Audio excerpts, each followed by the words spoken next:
Jusqu'à l'année dernière, les flacons qui contiennent ce lait hydratant à base de monoï étaient importés d'Europe. Désormais, ils sont fabriqués par une entreprise du territoire. Une démarche écologique pour réduire l'empreinte carbone liée à l'importation de marchandises, mais elle permet surtout de réaliser des économies.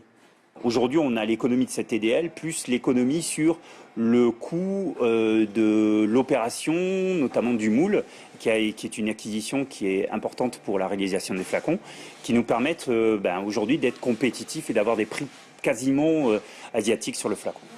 Si cette entreprise a eu l'idée d'acheter des flacons locaux, c'est parce qu'elle affiche un label QSE, qualité, sécurité, environnement. Un argument de vente pour que le client ait bonne conscience.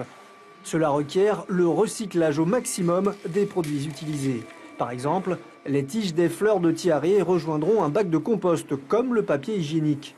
Des petits gestes qui ont demandé un minimum d'organisation. Vraiment, le tri n'était pas forcément fait ici.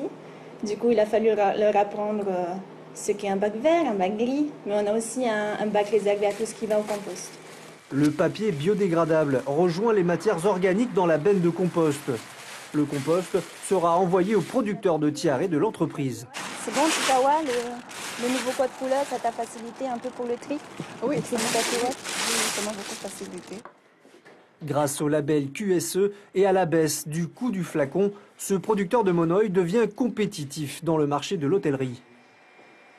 En étant en concurrence pleinement avec l'Asie, on était 30 à 40% plus cher sur la fabrication d'un produit. Donc on avait du mal à discuter avec les hôteliers pour leur faire comprendre l'intérêt de fabriquer localement. Par contre, avec cette baisse de 15 à 20% sur le prix du flacon, je pense qu'on peut véritablement pouvoir entamer des négociations avec certains hôteliers.